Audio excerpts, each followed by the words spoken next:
Hey guys, so today you and I are going to talk about getting the buy-in. So let's get into it. So the question in question was, Frederick, how do I get my stakeholders to buy into my proposals?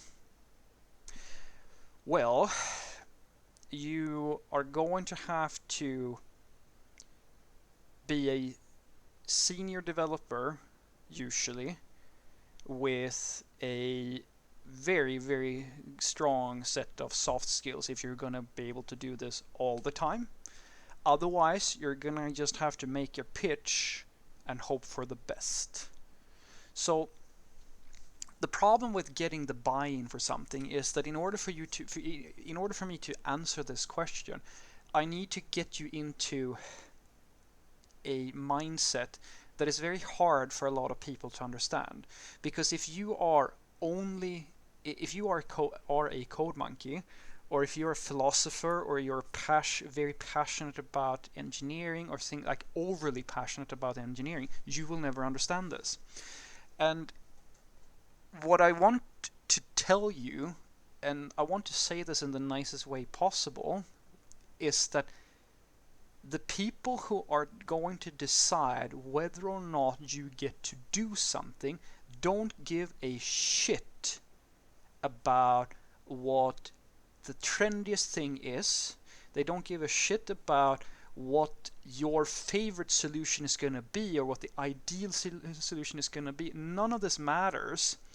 The thing that matters to them is how long is this thing going to take and what are the risks. Like, is there any are there like the cost value analysis is the thing that they care about.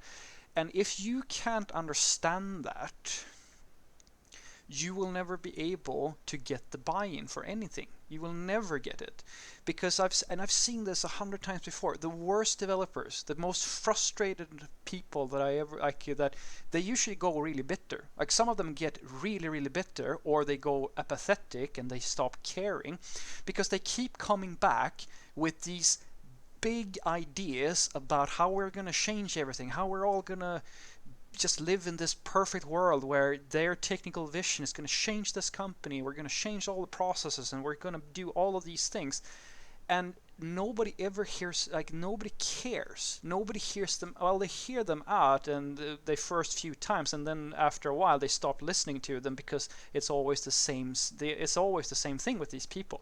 They come in as if, I mean, imagine it's like listening to someone who comes back and say, you know what, if we just all hold hands and agree that we're not going to kill each other anymore, then we could have world peace. And everybody just nods and goes, yeah, that would be really nice, but how are we going to do that in a sustainable and feasible way with our current situation? And they usually don't have an answer to that, because they usually pitch it as if, oh, we just need to invest really hard. And that's not going to fly. And unless you can understand, this is where you need to be a little bit of a salesperson. You need to understand what is feasible to do in your current code base. Like, where are you right now? Where is the code right now? It doesn't matter if you've heard from some Google Tech Talk or something else, some source on the internet, that, oh, this is the best thing that you can possibly make. If it's not feasible for you to get there from where you are right now. And that's why I keep on coming back to this, and you've probably heard me say this before. The problem is what the problem is, and you have to understand your problem, the problem that you have, before you can suggest a solution. Because if your code, or if your current project isn't really in a state where you are going to be able, in a feasible amount of time, migrate over to, I don't know, microservices or functional program, it doesn't really matter what it is, then you're not going to get the buy-in. Nobody's going, if there's no benefit, or there's a lot of risk or a lot of cost in doing something, nobody's going to want to do that. So what you need to do is to figure out improvements that you can make or proposals that is going to start moving you in the right direction. If your end goal is to make a complete rewrite, well, maybe then don't suggest immediately that we're going to rewrite the whole system. Maybe start looking into slicing that up into smaller chunks. Just as you're dealing with epics and stories in an agile work style, start looking at the individual pieces. Don't just say we should rewrite the whole thing because it's ugly or it's bad. Take a concrete look at each section of what you want to do and say, all right, I'm not going to be able to pitch that we're going to do this big change, but I can probably pitch that we should fix this area here. And if we fix that area, we might that's going to unlock the ability to fix the next thing, and then that's going to unlock the next thing, and then we will be in a position where it's actually feasible for us to do this major change that I want to happen. So I'm going to have to be a little bit patient. I'm going to have to be strategic with my proposals and make a segmented type of approach to the whole thing. You can pitch what the end vision is, but don't try to sell the whole thing immediately. You have to sell it in a way where it feels safe for the stakeholders to say, yeah, we can do this. It's like you always have to let them dip their toes in. You can't just ask them to take the plunge unless you have some serious backing or some very under certain circumstances you can absolutely do this. If you are a really good salesperson, you can absolutely do this, and if you have the authority, there are ways of doing this. I mean, if you're the CTO, you can basically come in and say whatever the fuck you want, as long as nobody is above you. Whatever you say goes, usually.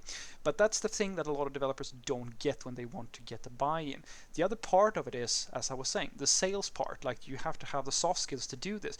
Figure out what is important.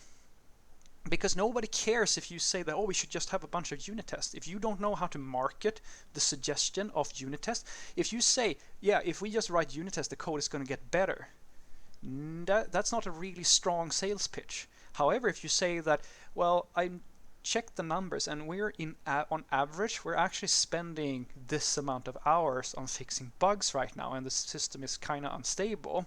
So if we invest X amount of hours, so it's like, say we create a budget or something like that, we can probably get that number down so that we can spend more focus on developing new features and not so much time on just fixing issues and bugs. That's a much stronger argument. Now you're catering to a business person or somebody who doesn't really understand the correlation between quality software and testing. So you have to think in some cases how you formulate yourself. You have to be a little bit of a salesperson and tell people, like, talk their language, if that makes sense. So what I want you to take away from this is that if you want to get your stakeholders to buy into your proposals and your ideas, number one for you is to figure out, how can I sell this? What is the value proposition that I'm making towards my coworkers? Who am I going to talk to? If you're talking to your own coworkers who are programmers, well, they're going to think in one way, so you need to think about, okay, how can I structure a good argument for, say, functional programming or reactive programming or whatever? What's going to get them excited? And then if you have more people involved in the conversation, this is why usually at bigger companies it takes more time to do this. It can be a long process because you're basically a mediator or a diplomat. You're trying to figure out how to structure the argument and present a solution in the best way possible to different people, and you need to figure out how they think about, like, what's important to them, just like a salesperson. The other part of it is going to be, you need to understand that you can't come in with the idea that you're just going to change the world overnight. That's not going to happen. If you have a major change that you want to happen, you're going to have to be patient. You're going to have to be strategic. Start thinking about slicing this major change you want up into smaller pieces, because it's much easier for you to sell one part, like step one of, say, a 5-step process, and get the investment. And I promise you, if you can get the first sale and the second one, all of a sudden you're invested, and now the likelihood is much higher that you're going to get sale number 3 and 4 and so forth until you're at the last step, and now you have your change. You're just going to have to be a bit patient and strategic. If you can do this, odds are much higher that you're going to get practically everything you want.